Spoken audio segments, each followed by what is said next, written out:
So Alan Calder is an associate professor in physics and astronomy at Stony Brook University in New York, working in the nuclear physics of explosive astrophysical phenomena.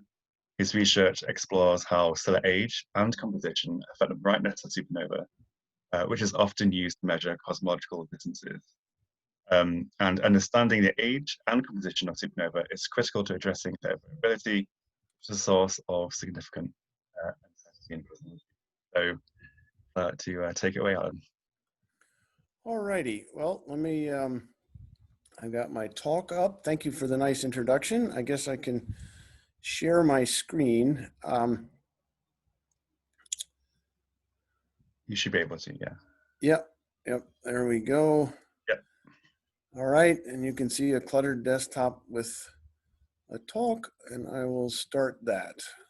So I am going to stay within the allotted time no matter what, and I've got enough material that if I'm quick about it, I can get through it. But if there are questions, please feel free, because I'd rather people get some parts of it in the detail they want than not get a lot of it because they didn't ask a question and stuff like that. So don't hesitate to jump in with a question. And I probably won't be paying good attention to the chat. So just jump in. But resolving thermonuclear supernovae, that's a little bit of a play on words because we're trying to both understand what these things are, resolve the issues in our understanding, but also we're dealing with a macroscopic object. The white dwarf that's involved in this is about the size of the Earth, and yet the physics it goes all the way down to nuclear physics and reactions that lead to a flame burning on a sub-centimeter time scale or a sub-centimeter distance scale. So we can't resolve everything in one simulation.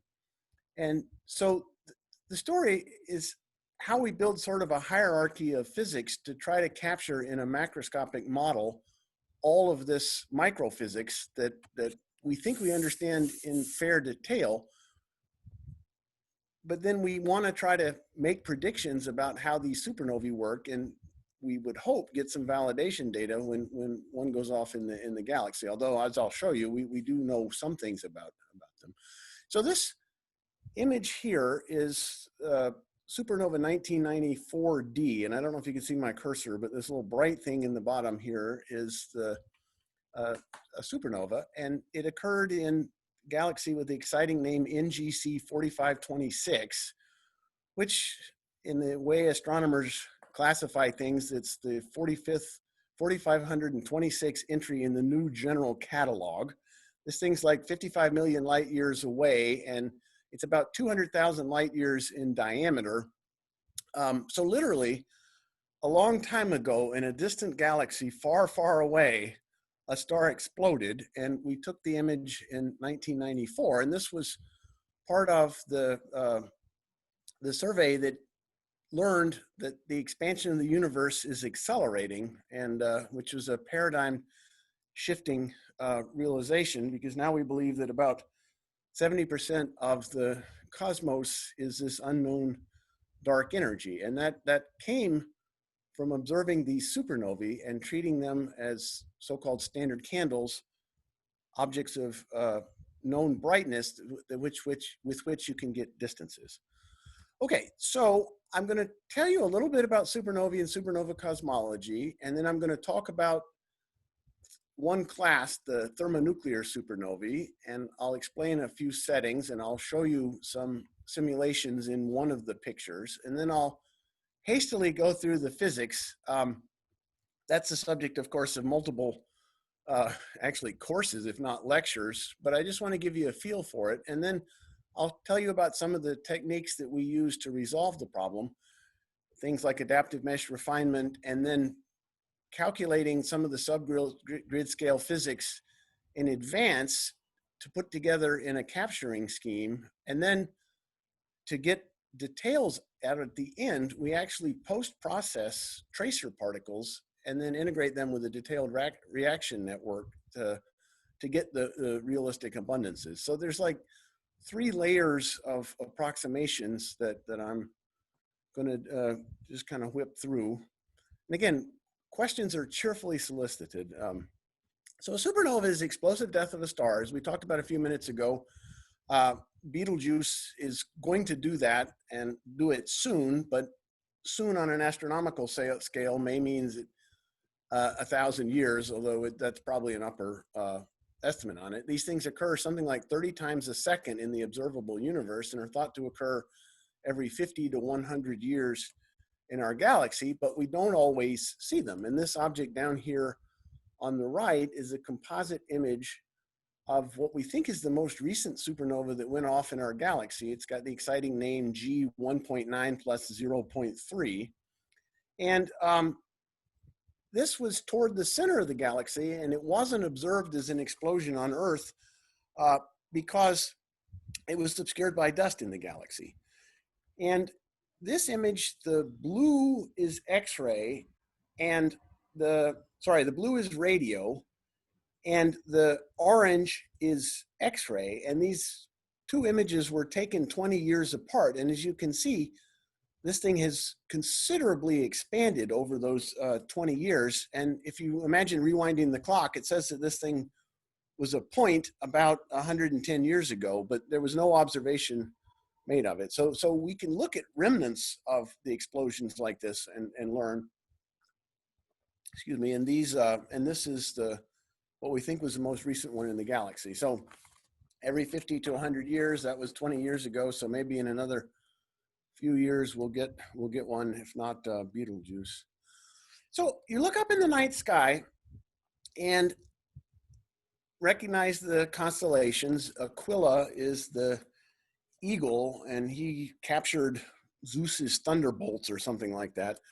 But if you're paying attention, sometimes a new star appears, and this little point here, this star, is Nova V1494 Aquilae.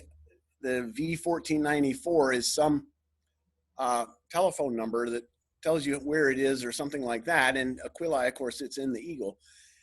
This is a galactic phenomenon where a star suddenly got about thousands of times brighter, and this thing is estimated to be about 70,000 times as bright as the sun.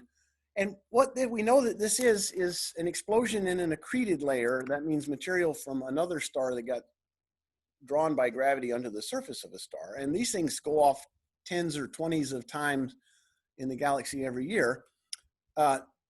Nova, the Latin for new, astronomers say profound things in Latin to make them sound cool.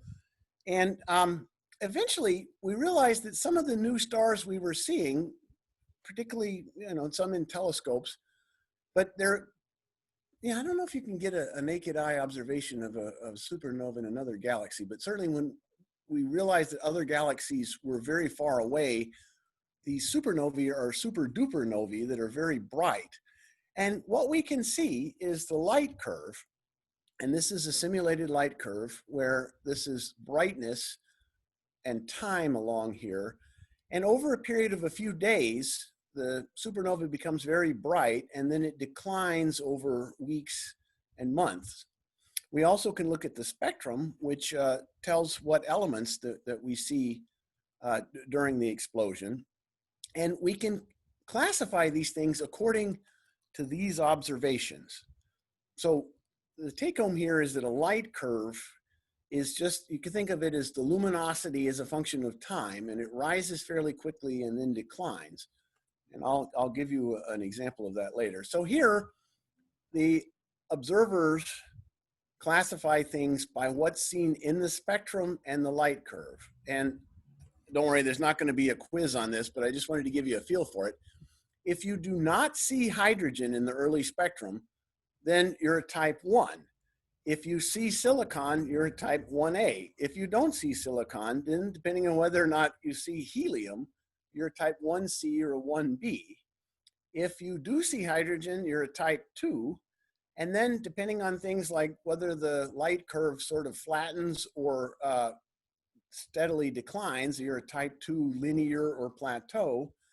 And then there's some weird ones like a type 2 peculiar, which means you saw hydrogen, but it doesn't match any known thing. Okay, well, that's without being too backhanded, that's what the observers can give us.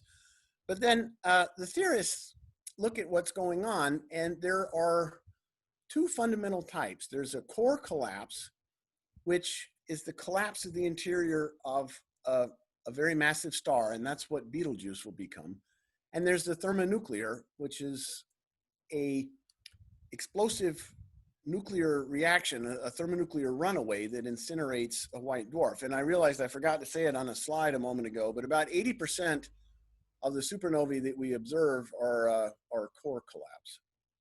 So there are two mechanisms, and the one I'm going to focus on today is the thermonuclear. The core collapse, a star above about 10 solar masses will fuse things, eventually becoming iron in its core. And iron is the most tightly bound nucleus, so you don't get any more energy if you try to fuse beyond that. And so it's an inert core that once it reaches a certain mass will collapse. And when that happens, you can form a neutron star or black hole. They make compact objects.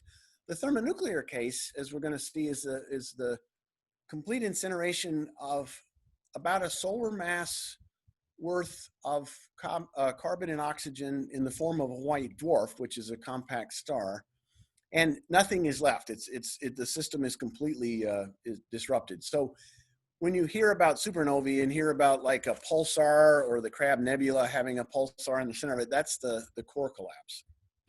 Okay, so these thermonuclear supernovae are very bright, and the key is that radioactive nickel is what powers the light curve. That the thermonuclear runaway synthesizes nickel 56, and that decays to cobalt 56 and then onto iron 56. And that is producing the light that you see in that light curve. And as I said, they're less frequently core collapse, no compact remnant. But the nice thing is that if you look at several light curves, they have this neat property that follows from the fact that the energy comes from this radioactive decay. So this is a plot of magnitude, which you could think of as brightness in these funny numbers, where larger means a larger negative number. So it's brighter this way, and this is time. And all of these are set up so that the maximum brightness is day 0. And you may not be able to see this scale, but this is days along here, 20, 40. The dimmer ones have a faster decline. You can see that this line or this curve is steeper than this. The brighter ones have a less rapid decline. And so we have the relationship that brighter is broader. That's known as the Phillips relationship, from the guy Phillips who came up with this. And because of that, you can measure the rate of decline and scale the events so that with a 1 parameter stretch, you can get an object of a uniform brightness. Now, these things are, as I said, are the explosion of a compact star. So there naturally isn't that much variation in it, but with this brighter is broader, you can really pin that down and get a very, very uniform object. And you probably know this, but in astronomy, we could call that a standard candle. You know, a point source obeys an inverse square law. So if you know how bright something is, you can look at it and then based on the amount of light that you see, know how far away it is.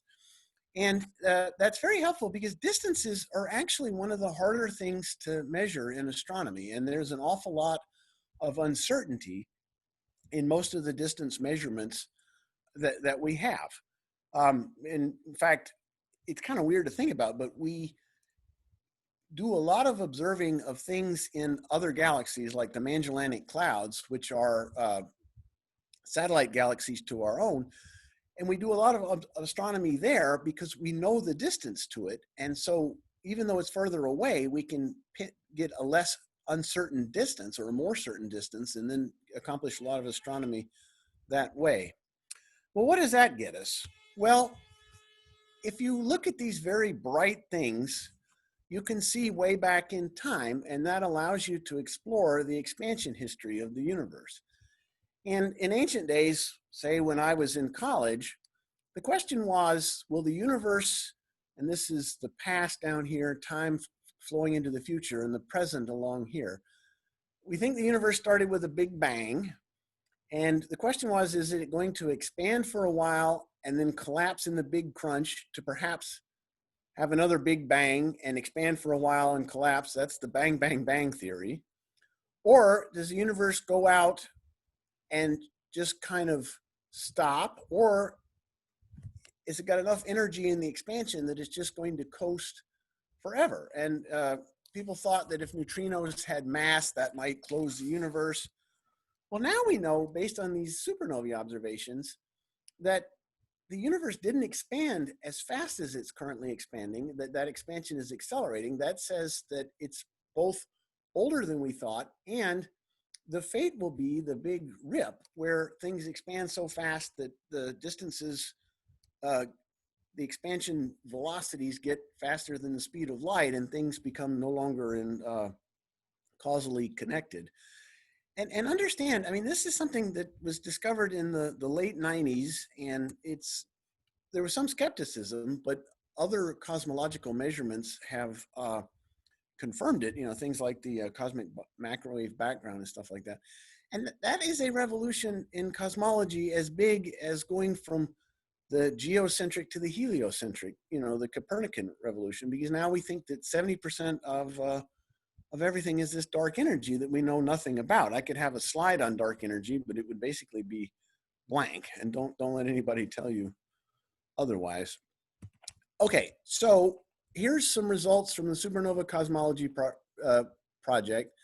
This is the brightness over here, and this is redshift, which is a measure of how far back in time things are. As things expand, you could just think of the Doppler effect. There's a cosmological effect as well. But what they found is that the universe, where these are the density parameters, omega matter and omega lambda, the universe that's about 70% dark energy best matched the supernova data. And supernovae continue to be the premier distance indicators for cosmology.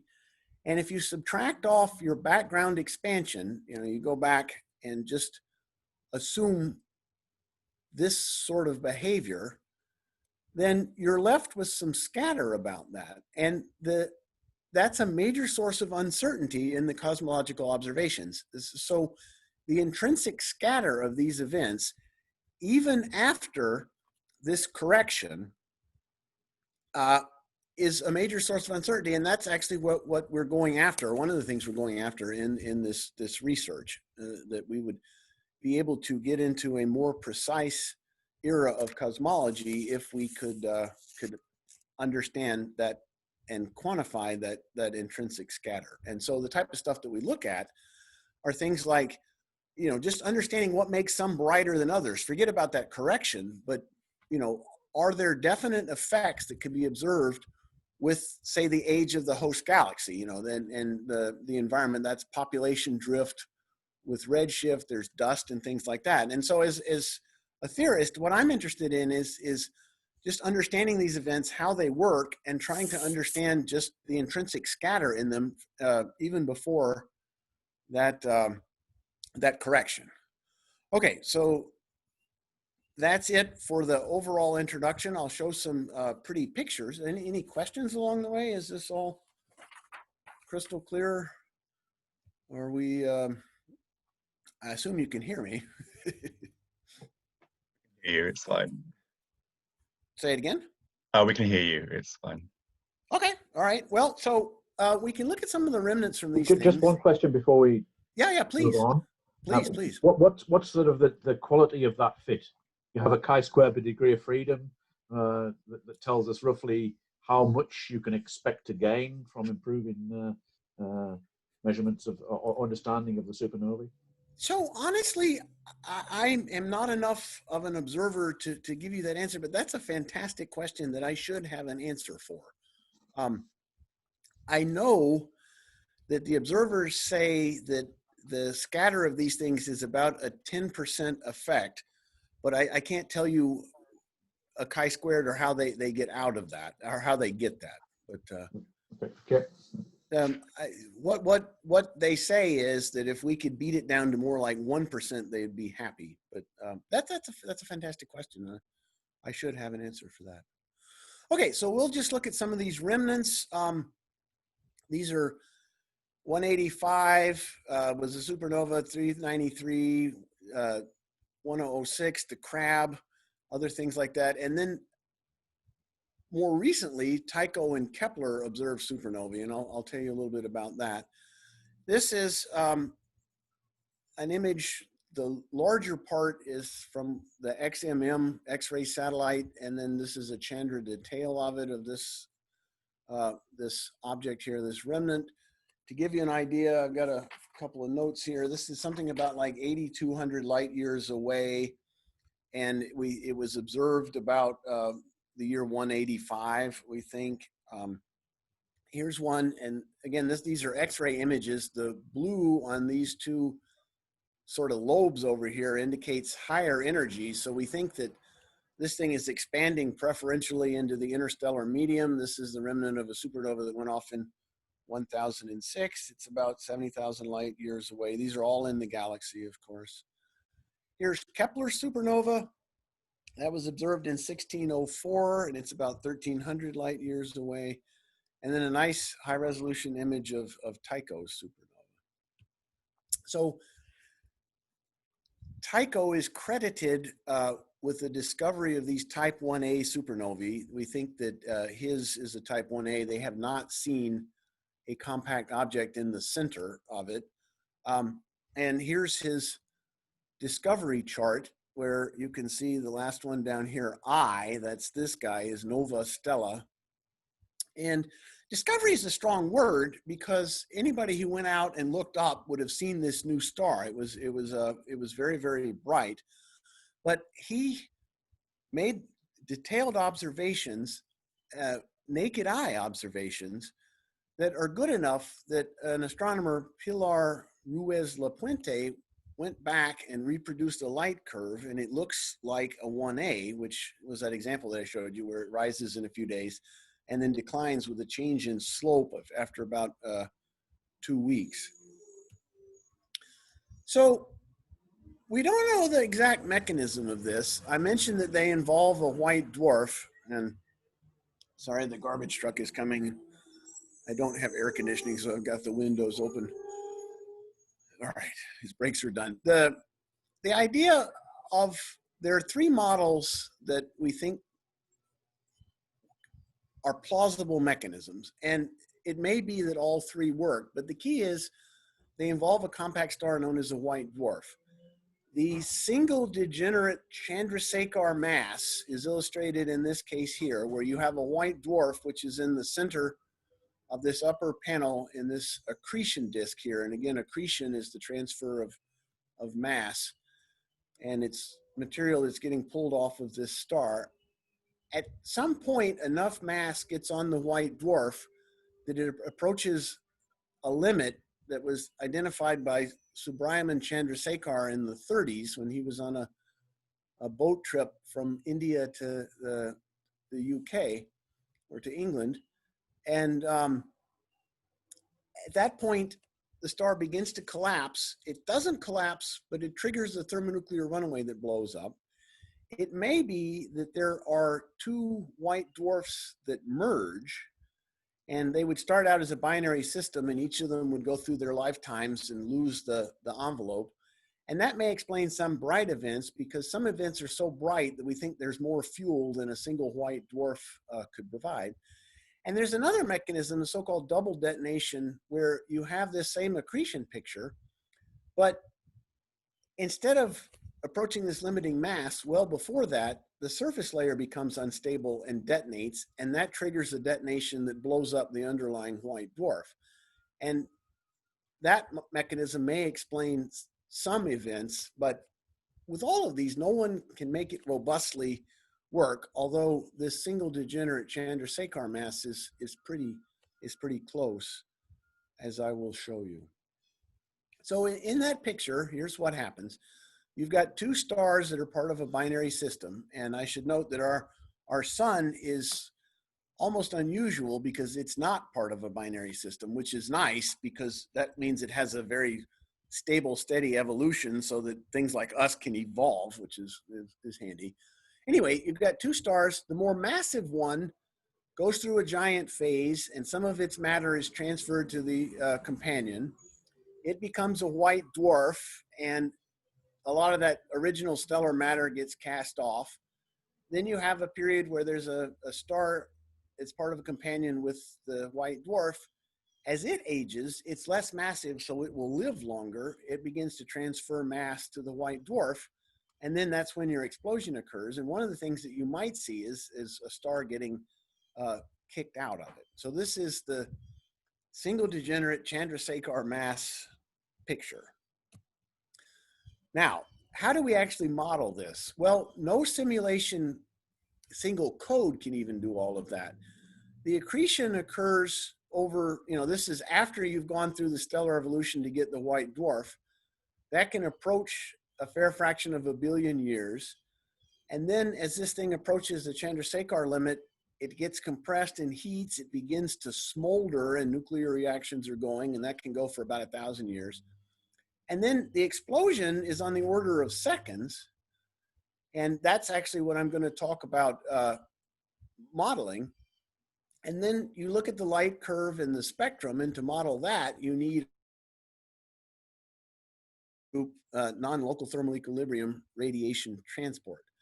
So the problem I'm trying to solve is to find an acceptable progenitor that's been evolved to this point, blow it up, and then put together how the output is going to look if you were observing it from some distance.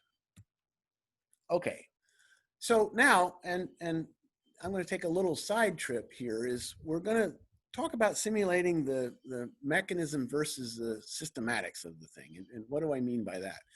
Well, I'm going to show you some simulations in kind of historical order.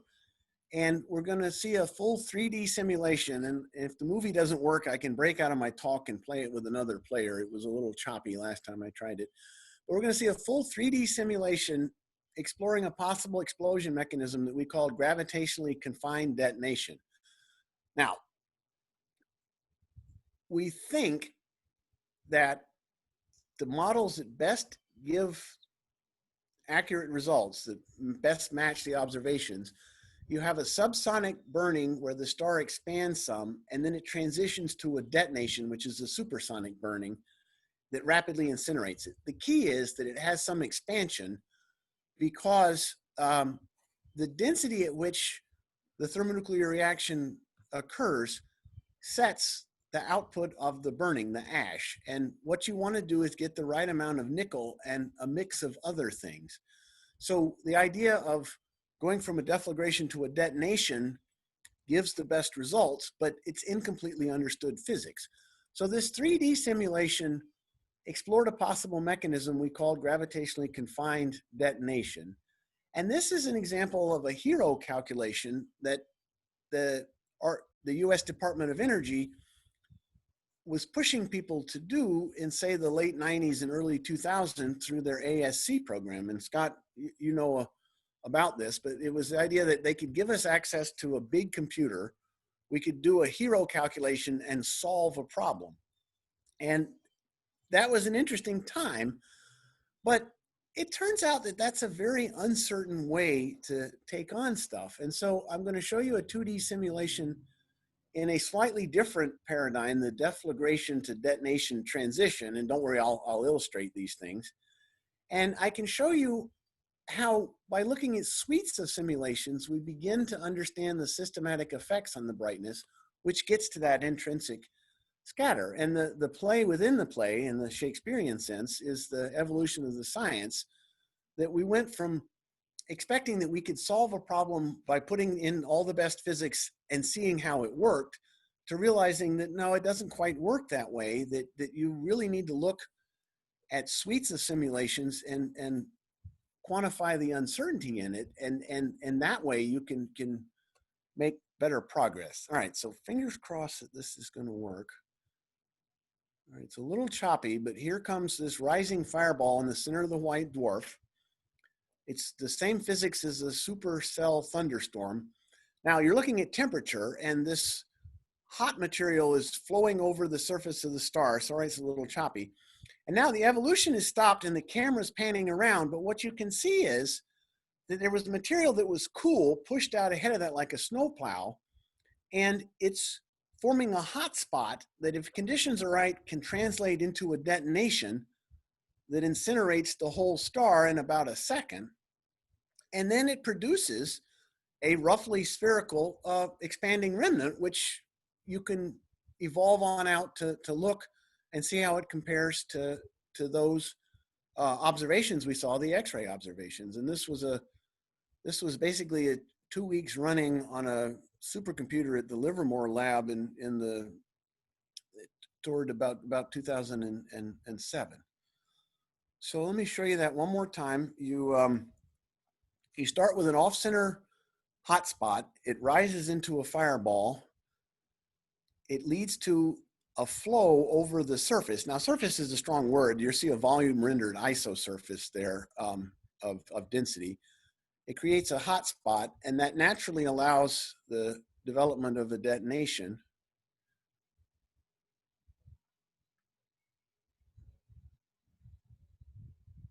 And boom. So we published papers on this, and the problem is that it actually doesn't give you a very accurate result because the star doesn't expand very much, and you get too much iron group stuff. You really want to get a mix of things. So here's a simulation. It's a 2D simulation where we begin with a deflagration, and you can see that this fluid instability develops. That's the Rayleigh-Taylor instability. This contour in green marks a transition, or a particular density where we're going to allow it to transition to a detonation, and I'll say a little bit more. Boom, and then there's a second one down there. And as you can see, the star is rapidly expanding, the scale is changing, and that actually produces a pretty nice result, although that mechanism of the transition is not well understood. And yeah, I'll show you this one more time. Now, this is a perturbed sphere, and how you perturb that, we take randomly drawn amplitudes to seed this instability. And the dark is the ash, the white is, or sorry, the dark is the fuel, the white is the ash. And you can see this thing going up here, and boom, it transitions to a detonation there and there. And so nickel 56, it's the radioactive decay that powers the light curve. So you can ask the question, how much nickel 56 do I get? And that's a measure of the brightness. And this is an example of how we took models and changed the central density of that white dwarf progenitor. And then for several realizations, which means the initial perturbations on that, we had the same perturbations on that sphere, but just change the density. And what you can see is that you get substantial variation in the amount of nickel 56. So realization 8 at a density of 10 to the 9 did not produce very much nickel, but then just changing that slightly and changing nothing else, it jumps up here. And what we found is an overall trend that you get less nickel with a higher density, and that's because at higher densities, weak interactions are more rapid, and it changes, you get less radioactive nickel. But unless you look at a suite of these things, if you just take 2 points, you find all kinds of different trends. And so we've got in dark blue is that right? Yeah, in dark blue is a standard deviation, and in dark blue is a standard error, and in lighter blue is the standard deviation. And what we found is that you don't get a converged standard deviation until you run 15 or more realizations. And Scott, you can tell me if you agree with this, but in ancient days when I did quantum Monte Carlo, our groups, one of our sayings was if the variance varies, the mean is meaningless. And so this type of thinking is what motivated our group to be particularly interested in learning more about UQ rather than just trying to test scenarios that blow up, but we want to be able to make statistically meaningful simulations or statements, and that requires suites of things, which in 3D, even now, is hard to do. Okay, so that's the play within the play, and it's 9:40 my time, so I've got a few more minutes to go through some of the physics. And I'll tell you about this. To do this, especially in 3D, but to do suites, you need a big computer. You have to have a realistic progenitor model. We now think that there are different types of white dwarfs that can blow up. The event itself, the Euler equations with self-gravity are the basis for our models. The matter is degenerate, and I didn't say what that was when I referred to the single degenerate, but that means that it's dense enough that the exclusion principle, wanting to keep electrons apart, is what provides the pressure support. We say the material is degenerate. You burn carbon that fuses to silicon group stuff and then on to iron group. And to capture all this, you need a flame model. The flame, as I mentioned, is sub-centimeter. Let's say it's the width of my thumb, and the white dwarf is the size of the Earth.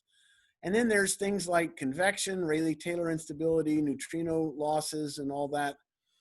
And eventually, you want to include rotation and magnetic fields. Now, don't do it to me, but anytime you go to an astronomy talk, you can ask the question, well, what about magnetic fields, and stump the speaker. Anyway, so here's a look at the length scales and the densities of the white dwarf. The dashed line up here is the white dwarf radius. The solid line is about what we can resolve, which is at the, say, quarter-kilometer scale. In reddish are the detonation scales as a function of density, and in blue is the deflagration. Again, detonation is subsonic, deflagration is, deflagration is subsonic, detonation is supersonic. And all of that early evolution that we saw here, this deflagration phase, the scales of that are well below what we can model. So what I didn't tell you here is that this is a flame model that's describing this. It's not a direct numerical simulation. And we can see that when we look at the length scales. So here's an example of some basic physics that we have to include in the model. The Rayleigh-Taylor instability. You've got a dense fluid over a light fluid with gravity pulling it down. Physically, this is a simulation showing what it looks like, where we're using adaptive mesh refinement. You start with a small perturbation and you get an inverse cascade to large scales. And the code we use for this, the flash code, can change the mesh adaptivity. Each block is a uniform region and you put more of them to better resolve. And this is that instability that's happening on non-resolvable scales. If you imagine that this is a burning case, this simulation was not. But if this is hot ash next to cold fuel, as this surface gets wrinkled, you increase the exposure, the surface area exposing hot ash to cold fuel increases, and that boosts the burning. And so you want to capture that in your model. So what we can do is run simulations of this. Here is the Rayleigh-Taylor instability in white dwarf material. The red is the fuel, the blue is the ash. We're using astronomy colors where blue is hot. And as you increase the density, the flame speed, as you decrease going this way, the density, the flame speed decreases and the Rayleigh-Taylor instability becomes more dramatic because you don't have the rapid fire polishing that gets rid of it. And this is how it occurs. I showed you in the simulation, and yes, I'm going through all this, but even with AMR, you have to have a model for that. So here is two simulations of a basic physics scenario, a flame in a channel. And as you can see, this is the model where we have a set flame speed, and over here we have double that flame speed. So the flame is moving along. This is an isosurface that visualizes the reaction region. In the lower flame speed case, you have less fire polishing and more development of Rayleigh-Taylor instability. In the faster flame speed case, you have less, in the faster flame speed case, you have the more, yes, I said that exactly wrong. In the slow flame speed case, you get more Rayleigh-Taylor instability. In the fast flame speed case, you get less, but the flame is burning faster. And it turns out that the overall consumption of fuel is the flame speed times the area. And so it is possible, and this is effective flame speed based on fuel consumption versus flame front speed, to get this Rayleigh-Taylor unstable area where the overall burning rate is independent of the flame speed that you push. And Alexei Koklov was the first to make note of this, and you get a scaling law that the overall burning goes as the Atwood number, which is like the difference in densities over the sum, acceleration of gravity times the length scale to the 1/2 power. And so for our flame model that I'm going to tell you a little bit about next, we apply this scaling law to boost the burning for the unresolved Rayleigh-Taylor that we can't capture in the simulation. Okay, so that was all very, very fast. Does that make sense that there's this Rayleigh-Taylor? We can do basic physics simulations and show that you get a scaling law out of it. So we inform our flame model with that scaling law.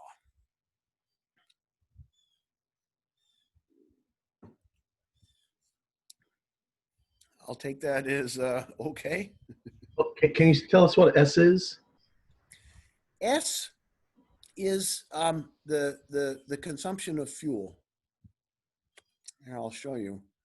It actually scales to the flame speed. So our flame model is a thick flame based on an advection diffusion reaction scheme where you give an input parameter and the S is the flame speed.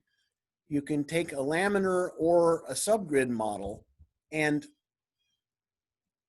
for the subgrid model, it goes like this: the density contrast over the flame model times the local acceleration due to gravity times the length scale. And for our flame model, that is fixed to the grid resolution. So it basically is the overall burning rate is like the local flame speed times the area, and that gives you a flame speed that you can put into the model. Does that answer the question? Yeah, it just seems, you normally expect kind of the opposite, don't you? When it's Rayleigh, it's sort of faster. Is that not true? Yeah. But so if we go back here, and this is good, that if you imagine this was the burning case, indeed, the wrinkling increases the surface area, and that boosts the burning. That's exactly right. But when you start putting that into effect and specifying a flame speed and allowing that Rayleigh-Taylor to develop, what you find is that this is not the reactive case, but the burning works to fire polish some of the small scale structure. So depending on how rapidly you burn, there's less development of Rayleigh-Taylor. So in this case, you got a slower prescribed flame speed and you get more Rayleigh-Taylor, which boosts the burning. In this case, you've got a faster prescribed flame speed, which gives you less, which does not boost the burning as much. And that turns out to be self-regulating, that if you calculate an effective flame speed based on the consumption of fuel, that the input doesn't really matter because it's a combination of the fire polishing away of small scale structure versus the development of Rayleigh-Taylor that leads to this self-regulating property. And that's what Koklov came up with the scaling law here. Does that answer the question? I think so. Well, I reserve the right to be confused later. Well, no, but I mean, I'm happy to try to help. So is it physical? So these are physical, right? They're not just theoretical, these relations, but you can see them, or you know that they can exist. I mean, how so do you know what the flame speed is? so you okay. So this is very, very good. It's very hard to actually do the experiment, but with chemical combustion, you can do some of these experiments, and people are working on it. If you imagine a flame that's burning along where you can know the physics of it, and with a direct numerical simulation or something like that, get a flame speed.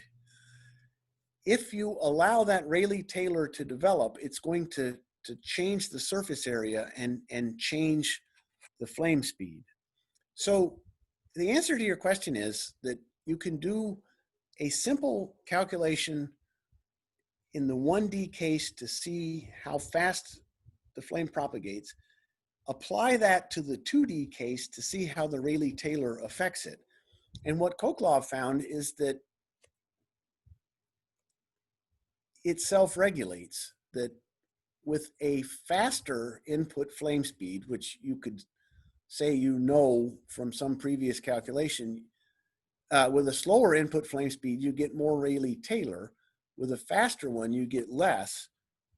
And that leads to this self-regulation in the effective flame speed based on the consumption of fuel.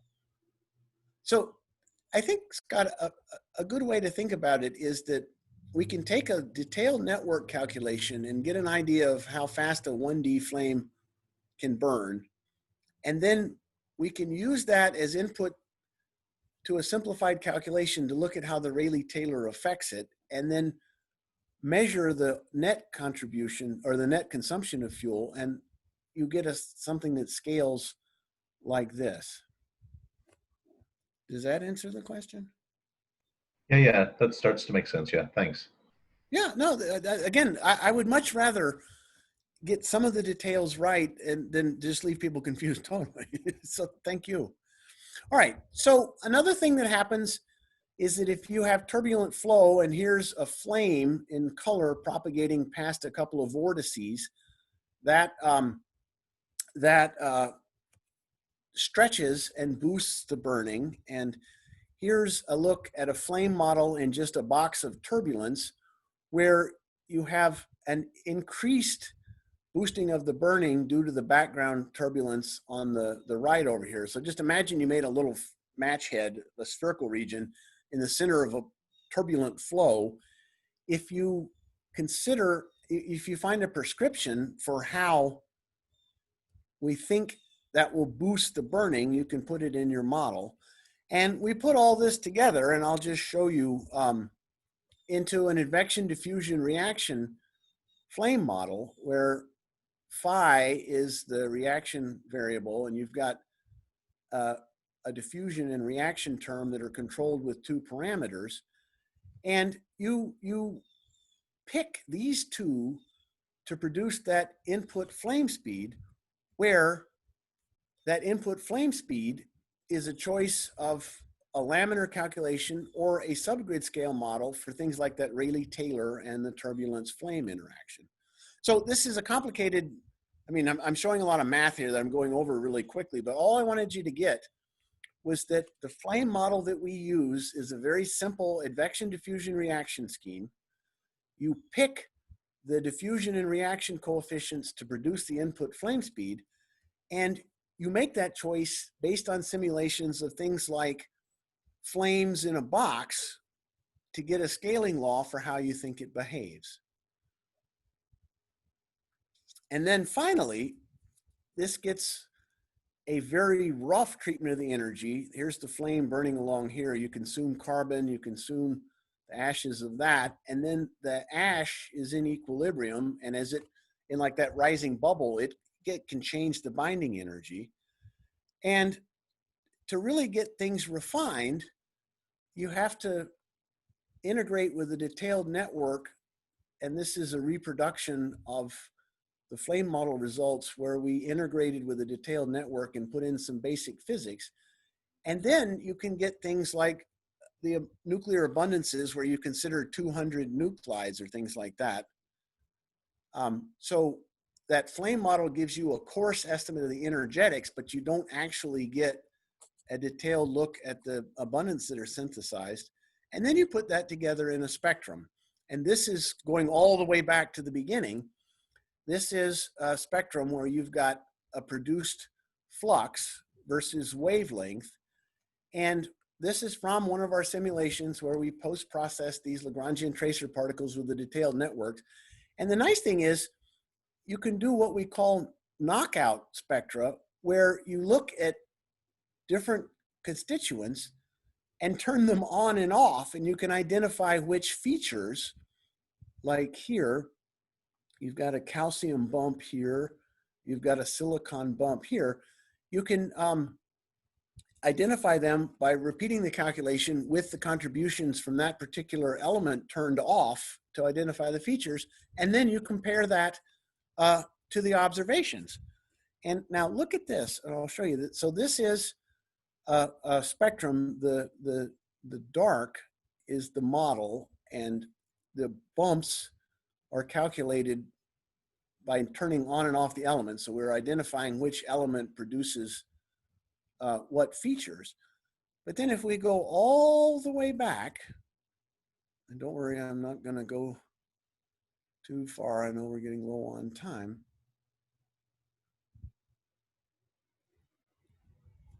If we go all the way back to our synthetic spectrum, it looks sort of familiar. You see how you get this material over here, this kind of bump, and then a few bumps along over here.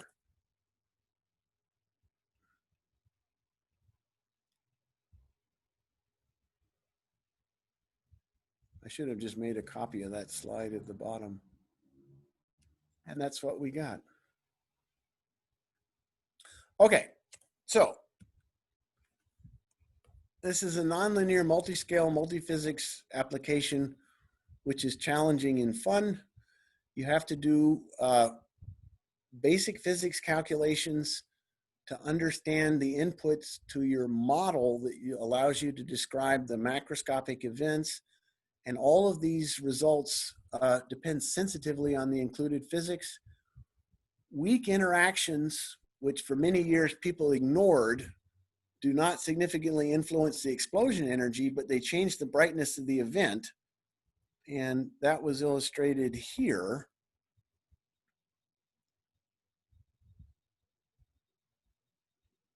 That as you change the central density, you increase it, that it boosts the relative speed of weak interactions, meaning things like electron capture, changing protons into neutrons. And that drastically affects the mass of nickel produced. Here we're up at almost a solar mass, and down here, we drop down to more like 7/10 of a solar mass. And that's an example of the very basic physics that you have to include to get the systematics of these things right. The flame speeds influence that, things like that DDT density, which influences the amount of expansion and all that. Adaptive mesh refinement helps, but the process requires the subgrid models, the subgrid models as I described in the development and validation of which I hope to give you a bit of the flavor for. And if you got that out of this, that there's a hierarchy of things, that's what I've accomplished. And I apologize if there was an awful lot of vocabulary and things like that that might have been a little diversionary. And with that, I think we're about right, at least as far as time. So any questions, please?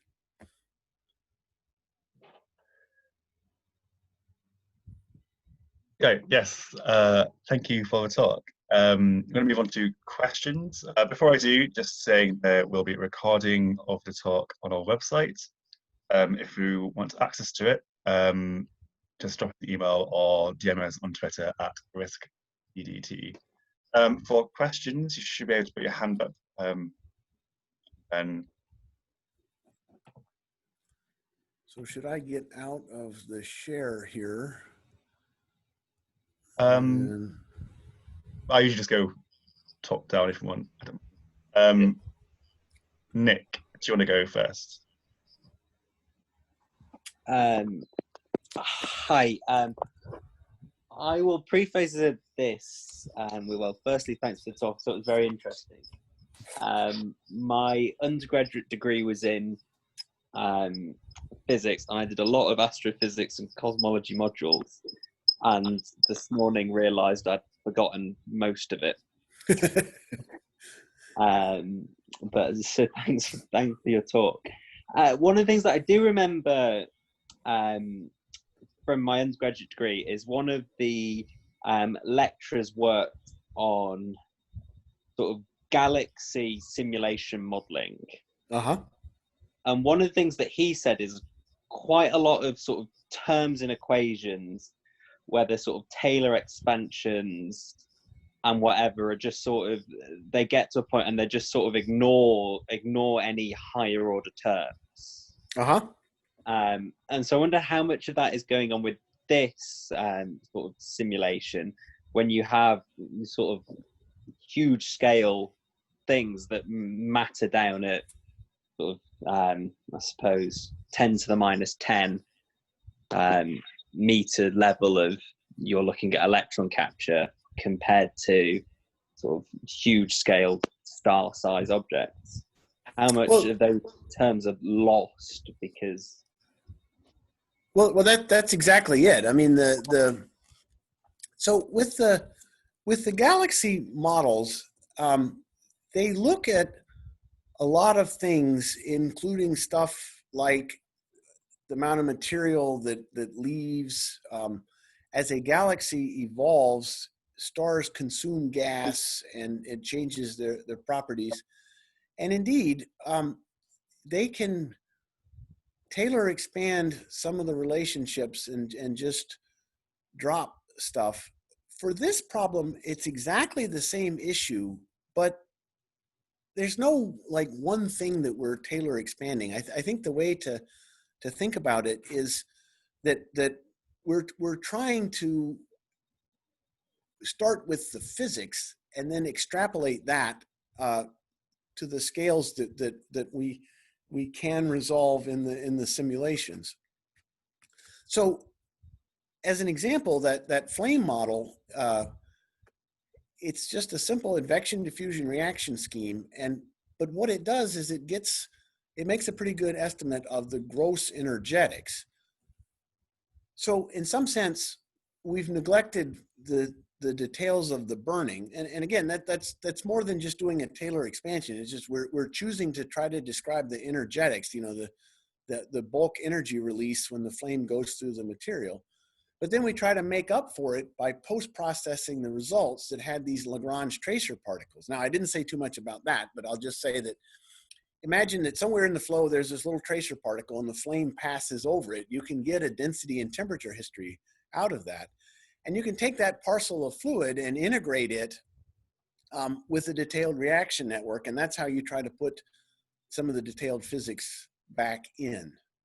So that's kind of a long-winded thing answer, but basically it's the same idea, except we're more starting with the physics and trying to build models, where the galaxy folks tend to have equations that describe things like the transmission of light through the galaxy or the consumption of gas, and then they take first-order looks at how that behaves. I hope that answers the question. Yeah, it does. Thank you. Okay, Adolphus, you're up next. Sure. Yeah, thank you, Simon. So first of all, good afternoon, or rather good morning on the side, Professor Allen. So could we go back to the slide whereby you actually presented like numerous different ways in which the universe expands? If I can share my screen again. Yeah. He says confidently, oh, no, gotta push this button, sorry. There we go. Okay, so we'll go way back up here to where the universe expands. Yeah. Yep. Okay, cool. All right. So yeah, when I was looking at this, it sort of like threw me back 4 years when I had a lecture on thermodynamics, and I remember my lecturer mentioned something about the universe approaching heat death, and I And I look at the accelerating universe model, and in which that like what this theory actually shows is that the universe will keep expanding on and on indefinitely. But with the idea of heat death, like wouldn't that like imply, or rather that in reality that there's actually a chance that my universe would actually sort of reach a certain point in which of maximum entropy, and that it stops expanding and whatnot. And so wouldn't the accelerating universe like not be a valid or like representative model? Well, so that's a good question, and one of the big problems with cosmology is that these final fates of the universe don't necessarily satisfy conservation laws that we know and love, like entropy and stuff like that. That is exactly right. Now, I won't go too long, don't worry, but in ancient days, when people thought there might be a recollapse, which is this cosmology over here on the far left as we're looking at it, that entropy no longer increases when you collapse back down to something. And that was an argument that was made that possible cosmology couldn't exist, even if there was enough mass in the universe to make it closed. So I think the answer to your question is basically yes, that several things are going to happen. The first is that this dark energy seems to be an effect that turns on at some point in the universe. So what does that mean when suddenly there's more energy at play? Is it created from somewhere? Has it always been there? Is it a vacuum energy that somehow at certain densities we're now interacting with more? And what does that say about entropy over the course of the history of the universe? Now, you'll have to go ask a cosmologist about that. And then going to the fate, you mentioned the heat death. That was the idea that energy would just diffuse and eventually you'd have a cold, dead universe. That's still an effect here, but this acceleration of the expansion says that things will get superluminal and they'll lose causal contact. So yeah, what does that say about the overall entropy if suddenly the universe is nothing but a series of completely isolated cold particles? And you'll have to ask a cosmologist about that, but you're absolutely right. I mean, the answer to your question is yes, that there are some fundamental issues with these models. Right. Does that answer the question? Yeah, it actually does address kind of, yeah, because I was more convinced still with the decelerating universe, whereby eventually it will expand to like a certain point and then sort of like stays as it is and all that. I think that one looks more convincing, as well as the when you approach the big crunch and then you go back to the Big Bang, the cycle repeats again. But the accelerating universe was one that I was a little bit like unconvinced and all that, because of the conservation laws and the second law of thermodynamics at play. Yes, absolutely. Yeah, but thank you so much for the clarifications and your views and all that. Well, I hope I'm being helpful. Definitely. Thank you so much, Professor Allen. Okay. Dominic, do you have a question? Hi, thanks, Alan. I just want to ask a quick question about the numerical solutions and the difference between your 2D and 3D. And I was just wondering how you kind of handle, or if you've got any thoughts on either propagating the uncertainty from the kind of reduced order models through to the larger order models, or how do you deal with the discrepancy you get, particularly when you get those kind of like aneotropic behaviors, because that's when you kind of expect to see large divergence. So that is a fantastic question, and you've actually put your finger on something that I kind of swept under the rug. So and then that's good. That's good. I'm not trying to hide anything. So if you think about 2D, turbulence in 2D models is absolutely not physical. Okay, things like the cascade of energy in the 3D world, if you stir something at a large scale, turbulence says the energy cascades down to smaller scales, and in 2D it works completely differently. The models that we do in 2D therefore can't describe the turbulence and the effect of the turbulence on the flame as well. That's one example of it. And so what do we do? Well, that 2D model was tuned to give a similar behavior in terms of the macroscopic results of the simulation. You know, the energy yield, the change in binding energy of the star, all of that, so that we can just use it to explore the space. But indeed, I don't think you can just extrapolate the uncertainty in it. The thing to do would be to do multiple 3D calculations, and we're now in a regime of computing where that is becoming possible. So you guys know more about how to do this, but sort of our philosophy on this is to just do the best we can in the models of 2D, show that there's a lot of uncertainty, try to pin down the sources of that and treat it as well as we can, and then repeat the process in 3D and hope that the uncertainty we see there is actually physical. And you probably don't approve of that. I mean, and I should step back a little bit and say that I got to know Scott through Stony Brook when he taught courses that I sat in on, and we wrote proposals together to try to get some real uncertainty quantification into our astrophysics. And so that's I freely admit that this is probably not up to standards, but that's exactly right. So we tune the models to match 3D and match what we know. We look at the uncertainty that we get there. We describe that metric, that as a measurement, and then basically say that the proof of the pudding is for better full 3D simulations, and try to perform enough of them to try to get a handle on it.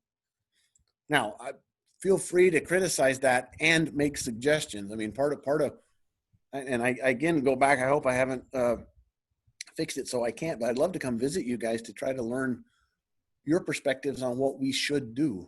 I mean, people will have different thoughts to me, but I was wondering, from someone that works with these kind of physical situations where the physics is reasonably well understood, or at least prescribed by decent sets of equations, that there might be some kind of method to propagate that, or we know something about the way it behaves between those different dimensions. As far as I'm aware, with the tightest, really small amount of experience in this, with kind of simple heat diffusion calculations, there really isn't a better way than to model the 3D, model the 2D, look at that discrepancy, and then kind of judge your 2D and use a load of fudge factors. But I was just curious to know if in your application there was anything different. But unfortunately, you said what I kind of expected. One thing that we're working on, and I'm going to stun Scott by saying that I've actually been working all summer on this with the student, but is to use some techniques in a simplified problem, and that's the Cauchy deviates and quadratic response surface models for a 1D stellar evolution problem, to try to get a handle on actually applying some of these methods. We, in principle, could do something like that with the supernova, and that would be a step in addition. But for what we can do with these models, since they're very computationally intensive, basically exactly what you said. But yeah, Scott can tell you about this study that has been languishing for a while, but we took a 1D stellar evolution code, the MESA code, and basically ran grids of simulations to then sort of bound things and use like this Cauchy deviates method and a quadratic response surface function to try to get a handle on how things like the mass of the star at the end of its evolution would vary with changes in the input parameters. So there are other things that we can do as well.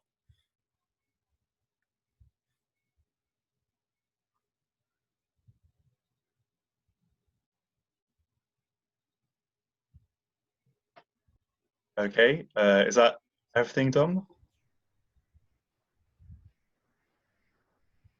Can't seem to hear him. If there's any other questions, please jump in now. I can't see more hands. Otherwise, I just wanted to say hello to Alan. Hi, that's Marco. Oh, hi, Marco. Yeah. Good. Thanks for your talk. It was very, very interesting, and I really don't know much about these things. It would certainly been beneficial to have known your background before preparing my slides. But oh, your talk was quite good. That got a lot of people excited, and oh, thanks. I mean, when you talked at our IACS, which I'm just one member of, and you went right to the good stuff. So yeah. Oh, thanks. Maybe I would love to come visit you guys someday when we get past all these pandemics and things. And yeah, that would be wonderful. I was wondering, maybe it's a technical question, but how many of your physical quantities can you actually measure? So how much validation can you do of your model? I was wondering if that's, I don't know if that's a relevant question, or how would you answer that? Well, so the answer is that we can measure a lot of things, and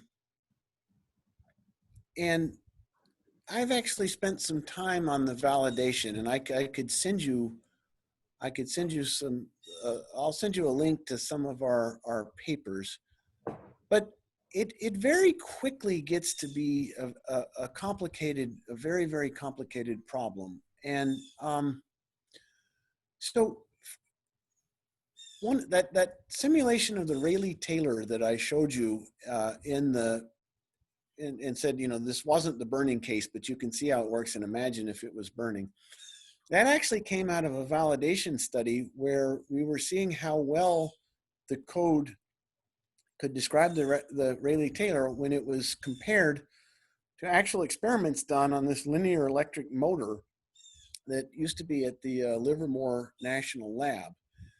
And it turned out we weren't doing too well, that without an explicit front tracking mechanism to deal with the mixing of the materials, you didn't actually describe it too well. So that's an example of a very basic physics calculation where you can explore validating and actually get some numbers that match the things that you get from the lab. But that's just one piece of the puzzle. So unfortunately, basically, for a simulation of an exploding star, you're stuck with trying to bound, the energies that you produce, the relative abundances of stuff, and then you just compare that to the observations, and it's very, very uncertain. I mean, that's an area where astronomy is in very bad shape, because you can have uncertainties that are on the same magnitude as the things you're trying to measure, and that's not a happy state for precise science. Right. If you can so get you've got uncertainty in the measurements as well, a lot. Oh yeah. Mm-hmm. And basically, I mean, for this thermonuclear supernova case, the main thing is the amount of nickel that you produce, and whether or not you get the right, range of abundances of certain elements. Those two things, and but that's not very precise. It's not very precise. Thank you. No, you're welcome. Any more questions? Just jump in. Otherwise, I'll end the recording there. And thank you, Alan, for... You've got some hands, Simon. Oh, good hand. Enrique's last hands up. Oh, yes. Enrique, can you jump in? Yeah. Can you hear me? Yep. Yeah, okay. Thank you for your talk. I was wondering, is your code deterministic? So if you put the same inputs, you get always the same outputs? If you put exactly the same inputs, you should get the same output up to very slight changes. Yeah, numerical changes maybe, right? In numerics, that's right. Yeah. Mm. Oh, go ahead. Yeah, so I was wondering then, so let's see you do some sort of simulation, and then you observe something in this space that matches what your simulation, exactly what your simulation is, or what you got from your simulation. Would you say that your model matches the reality, or matches well the phenomenon? It's a trap.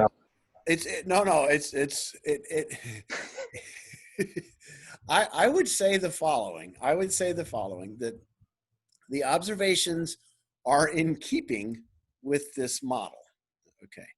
So if you remember, I said that there are three possible settings: the single degenerate, where the star is compressed and explodes, the white dwarf mergers, and the double detonation, where the surface layer blows up and that triggers the detonation in the underlying white dwarf.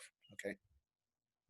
I'm in the funny position where that single degenerate picture that I work on gives the best results, in part because that's the easiest of those three to model. But there is observational evidence that it doesn't exist. So if I match something, then I can say my model is in keeping with it, but it may actually not be the right model, which is a very weird situation to be in. And there are other astrophysicists who basically, that single degenerate picture where you transfer mass onto the white dwarf and it's compressed and blows up, that's been the standard picture for years. But lately, observational evidence indicates it may not be. And no one can make that accretion problem work. I completely didn't talk about that. I'm just assuming that you've transferred so much mass. So the answer to your question is that if my models match the observation, I won't say they're validated, but I will say that they are in keeping with the observations. And all right, sorry. They're in keeping with the observations and provide evidence to support the model. Is that a good answer? And Scott, did that avoid the trap? It's definitely an answer, but I'm not sure. I mean, there are a lot of hidden variables, and it might just be a coincidence. I mean, yeah, absolutely. I mean, that's what I'm saying. I have a model that posits you've got a binary star system. One becomes a white dwarf. Material gets transferred to the other, get onto that white dwarf, and that causes it to explode.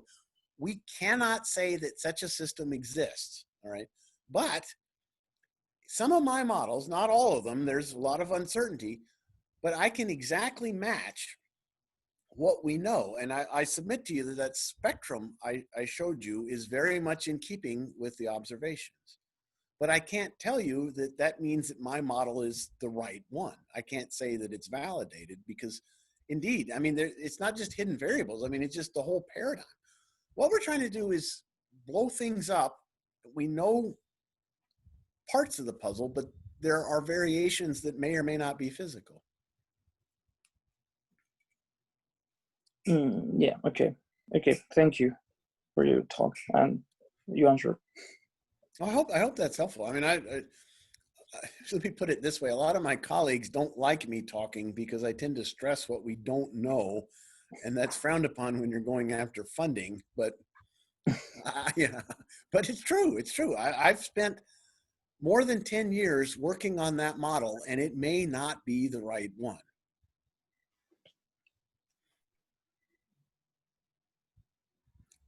Okay. Any other questions? I can't see any more hands.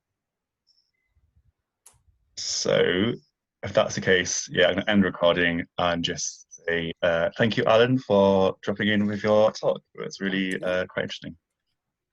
I hope it was helpful. And thank you for giving me the opportunity.